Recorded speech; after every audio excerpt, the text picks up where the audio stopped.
It's time now for another Living Akamai segment. Our guest, Kei Mukegawa, joins us with a colleague to talk about the economy.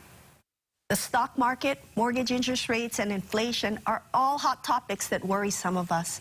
Fortunately, we have Troy Wada, Principal Wealth Advisor with Impact Wealth Solutions, joining us today. Thank you for being here, Troy.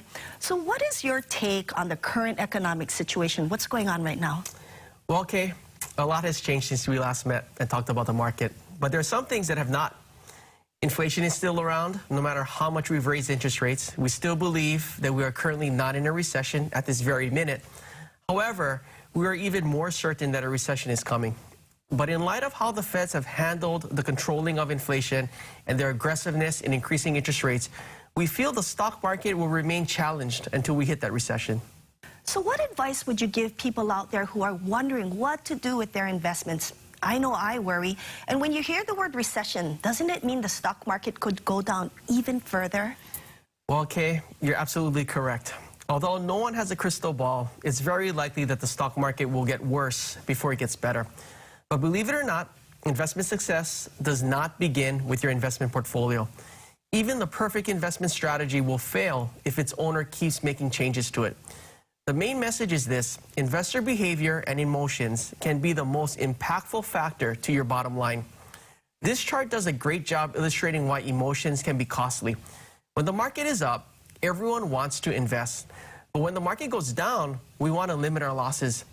This mentally causes us to buy when the market is high. This can be called fear of missing out. But investors tend to sell when the market is low. After the market adjusts, this is known as panic. This chart illustrates why we need to keep our emotions in check, because markets move in cycles. It's important to remember your goals and objectives and your investment time horizon before making any changes, because no one can make money buying high and selling low. So would you suggest investors try and time the market and maybe sit with cash in hand as we go through a recession? I know panic is a big thing. We don't want to do that. Exactly. And that's actually a great thought. But the average investor gets the timing wrong. If you look from 1993 to 2021, the S&P 500 returned an average of 10.7% a year during this time period. But people who followed the herd and bought when others bought only got 5.5%. However, for the group of investors that didn't let their emotion get the best of them and went against the herd and actually bought when others were selling, they got an annualized 15% return during that same time period. I think Warren Buffett said it the best: be fearful when others are greedy, but be greedy when others are fearful. Believe it or not, what's important is time in the market and not timing the market.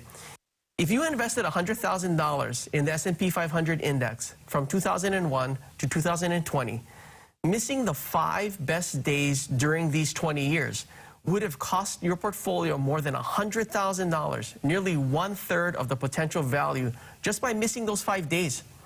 If you missed the 25 best days, you would have lost money. Here's something to note: 24 out of the 25 best days in the market during that time frame came within 1 month of the 25 worst days. Overreacting to one bad day in the market can create a drastic negative impact on your portfolio. So don't let fear of loss drive your investment decisions.